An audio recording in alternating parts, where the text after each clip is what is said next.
দক্ষিণেশ্বর মন্দিরের হুবহু আরেকটি সংরক্ষণ রয়েছে কিন্তু কলকাতার কাছে। দক্ষিণেশ্বর মন্দিরের নাম শুনলেই চোখের সামনে ভেসে ওঠে গঙ্গার তীরে দাঁড়িয়ে থাকা মা ভবতারিণীর সেই বিখ্যাত নবরত্ন মন্দির। প্রতি বছর লক্ষ লক্ষ মানুষ সেখানে পুজো দিতে যান। কিন্তু জানেন কি, কলকাতার কাছেই গঙ্গার পূর্ব তীরে এমন একটি মন্দির রয়েছে যাকে অনেকেই বলেন ডুপ্লিকেট দক্ষিণেশ্বর।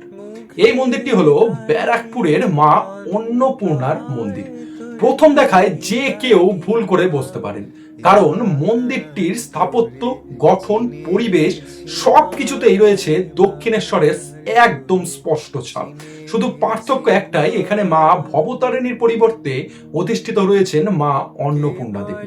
এই মন্দিরের ইতিহাসও কিন্তু অত্যন্ত আকর্ষণীয়। দক্ষিণেশ্বর মন্দির প্রতিষ্ঠা করেছিলেন সকলেই জানি রানী রাসমণি, আর ব্যারাকপুরের এই অন্নপূর্ণা মন্দির তৈরি করেন তাঁরই পরিবার। আসলে রানী রাসমণির জামাতা মথুরমোহন বিশ্বাসের ইচ্ছে ছিল একটি অন্নপূর্ণা মন্দির তিনি নির্মাণ করবেন, কিন্তু জীবদ্দশায় তিনি সেই স্বপ্ন পূরণ করতে পারেননি। পরে তার স্ত্রী রানী রাসমণির দ্বিতীয় কন্যা জগদম্বা দেবী স্বামীর সেই অসমাপ্ত ইচ্ছেকে বাস্তব রূপ দেন।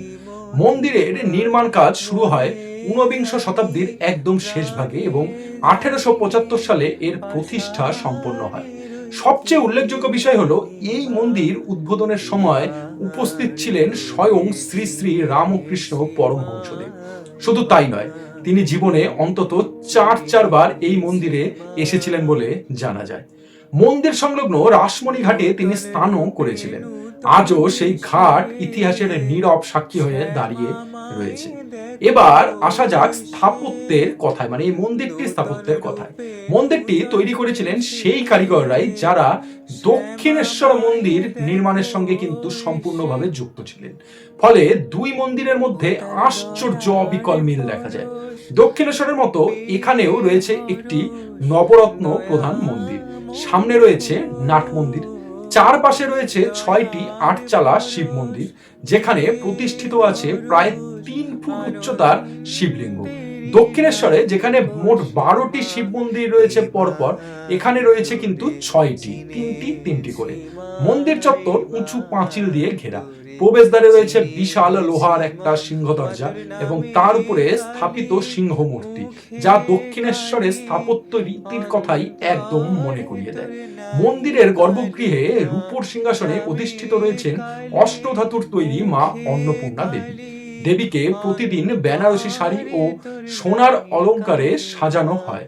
বিশেষত্ব হলো, এখানে প্রতিদিনের অন্নভোগে মাছও নিবেদন করা হয়ে থাকে, যা বাংলার নিজস্ব সংস্কৃতির একটি অনন্য প্রতিফলন। প্রতি মাসের শুক্লপক্ষের অষ্টমীতে বিশেষ পূজা অনুষ্ঠিত হয় এই মন্দিরে, আর কালী পূজার পরের দিন এখানে ধুমধাম করে পালিত হয় অন্নকূট উৎসব। সেই সময় হাজার হাজার ভক্তের সমাগমে মুখরিত হয়ে ওঠে গোটা অন্নপূর্ণা মন্দির প্রাঙ্গণ। আজও অনেক মানুষ দক্ষিণেশ্বরের কথা জানলেও ব্যারাকপুরের এই ঐতিহাসিক অন্নপূর্ণা মন্দিরের কথা কিন্তু জানেন না। অথচ এটি শুধু একটি মন্দির নয়, রানী রাসমণির পরিবারের ঐতিহ্য, শ্রীরামকৃষ্ণের স্মৃতি এবং বাংলার ধর্মীয় সাংস্কৃতিক ইতিহাসের এক মূল্যবান অধ্যায়।